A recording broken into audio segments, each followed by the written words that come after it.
Acordo de manhã para prosear no mundo do campo, as notícias escutar. Vem com a gente em toda a região com o seu programa Paracatu Rural.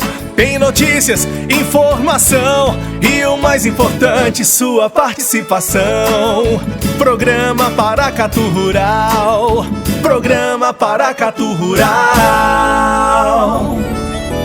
Bom dia! Tá começando o Paracatu Rural aqui na Rádio Boa Vista FM. Bom dia para você que está no campo, na cidade, quem está trabalhando, descansando, passeando. Bom dia! Bom dia para você que está na cidade vizinha, na zona rural, na zona urbana. Bom dia também para você que está nos acompanhando ao vivo pela internet, aqui pela nossa página facebook.com/Paracatu Rural. Nós estamos fazendo uma experiência hoje, transmitindo ao vivo. Bom dia!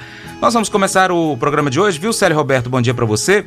Falando sobre manejo de pintinhos. É isso mesmo, o manejo mais adequado dos pintinhos é aquele que melhor responde às necessidades fisiológicas e de bem-estar das avezinhas, qualquer que seja o seu estágio de maturidade.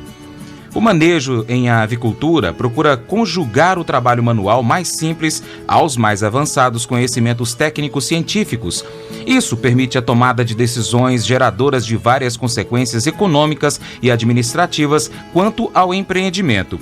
Atividades como recepção dos pintinhos, quantidade de comedouros e bebedouros a distribuir, programas de iluminação, controle da ventilação, da temperatura e da umidade, qualidade e quantidade do material a servir de cama, a formulação de dietas, a prevenção de doenças, a apanha dos animais, dentre outras, dizem respeito ao manejo. O internauta Flávio Pontes nos enviou uma mensagem pelo nosso canal youtube.com/Paracatu Rural, solicitando dicas para a aquisição de pintinhos para granja de galinhas poedeiras, para uma criação de galinhas caipiras de pequeno porte. Nós buscamos algumas informações para auxiliá-lo e também a você que tem interesse nessa atividade de criação. Quando você adquire os pintinhos, é necessário primeiramente esvaziar imediatamente as caixas contendo essas avezinhas. Elas devem ser soltas nos círculos de proteção ou em outros tipos de espaços previstos para iniciar então a sua criação. No momento da soltura, os pintinhos, esses espaços então já devem estar preparados e também devidamente aquecidos e abastecidos de água e de ração. As caixas vazias retornam ao veículo de entrega, se forem de plástico no caso, mas se elas forem de papelão devem ser queimadas. É importante verificar as condições em que os pintinhos chegaram, quantos chegaram e qual o peso antes de soltá-los nos círculos. Eles devem aparentar uma boa saúde, estarem limpos e com o umbigo bem cicatrizado. Com o número de aves, se ele for muito grande, pode-se então fazer uma ventilação por amostragem, uma verificação por amostragem, melhor dizendo. No caso, quanto mais caixas forem examinadas, melhor é. Os resultados dessa verificação geralmente confirmam que os pintinhos são de boa qualidade. Se por acaso forem identificados alguns defeitos, e graves principalmente, eles devem ser comunicados imediatamente ao seu fornecedor. O coordenador estadual de pequenos animais da Emater MG, Dirceu Alves Ferreira, afirma que de fato este é um passo dos mais importantes para o sucesso de um empreendimento desses. Confira as dicas dele sobre este assunto. A qualidade dos pintinhos na aquisição é que vai definir todo o restante da produção, inclusive a produtividade das aves. Então, em primeiro lugar, se os pintinhos forem adquiridos de incubatório, que sejam incubatórios idôneos. São aqueles incubatórios que têm qualidade na produção das aves. Os pintinhos devem pesar no mínimo 40 gramas. Abaixo de 40 gramas, a gente chama de refúgio. E esses pintinhos, com certeza, não vão desenvolver adequadamente, nem produzir adequadamente.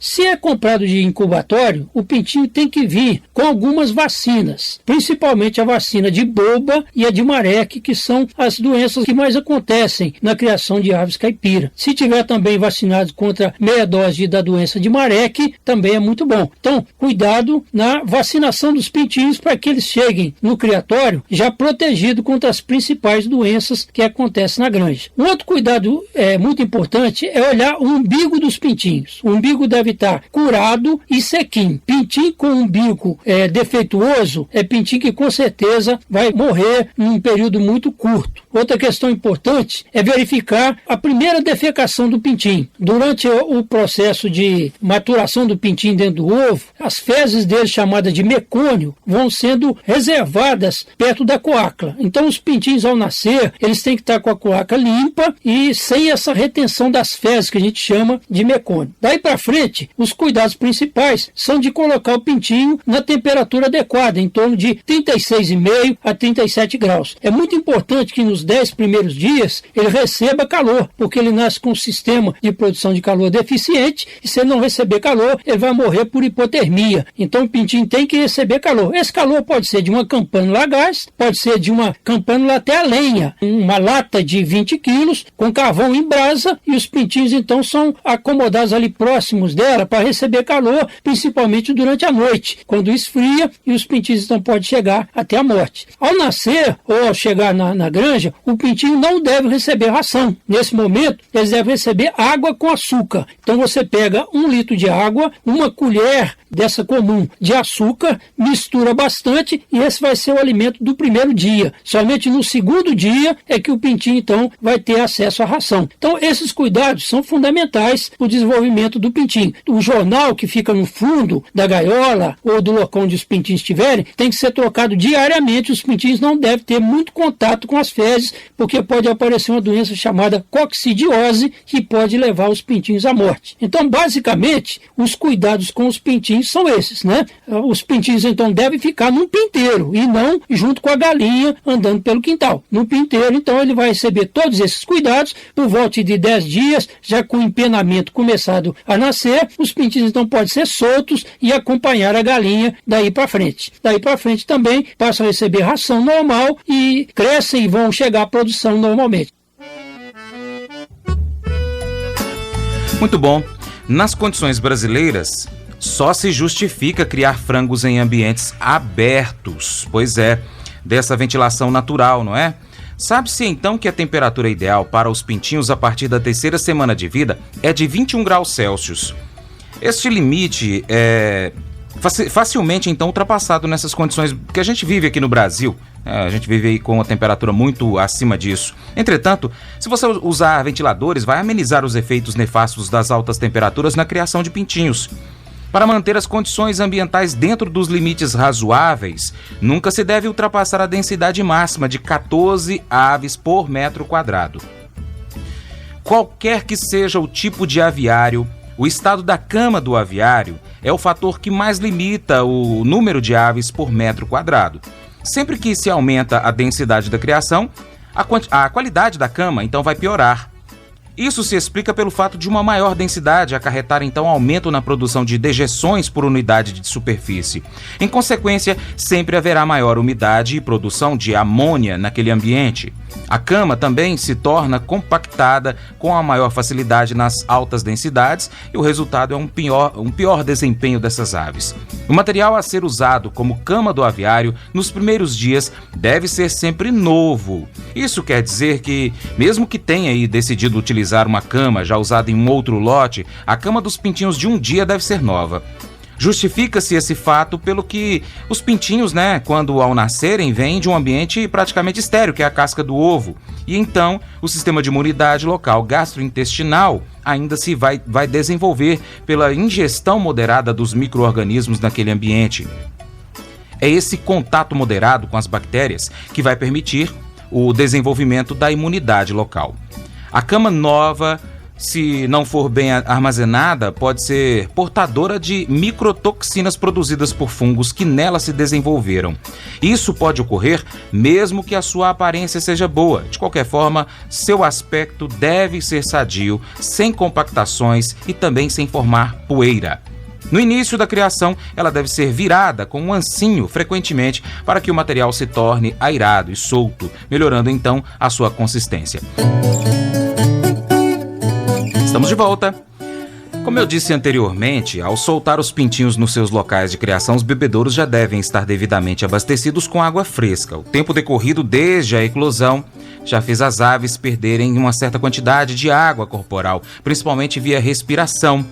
Essa perda deve ser reposta o mais rapidamente possível, evitando-se os riscos de uma possível desidratação. Atualmente, a indústria oferece vários modelos de bebedouros, tipo calha, pendulares, nipple ou bico, cada um comportando o número de aves indicado pelo fabricante, hein? É muito importante isso. Quanto à altura, deve ser regulada segundo a velocidade do crescimento das aves.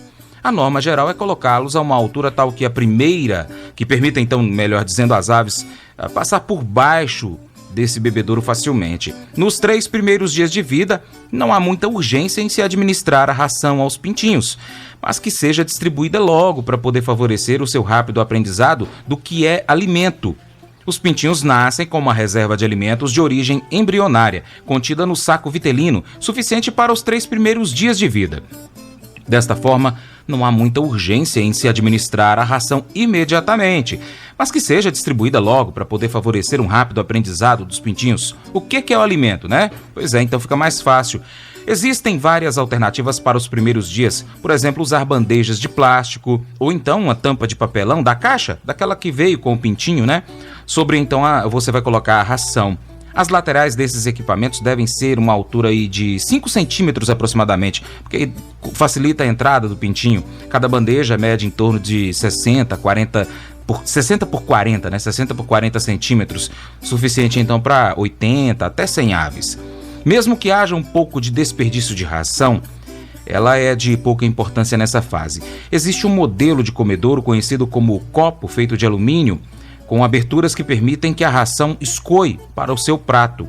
No mercado, há modelos únicos de comedouros, automáticos ou não, que são usados desde o primeiro dia até a saída do abate. O princípio geral de manejo é o de não deixar que os pratos que sejam enchidos além de 1/3 da altura a partir do fundo, para então evitar que a ração caia sobre a cama e sendo desperdiçada. Gostou das dicas?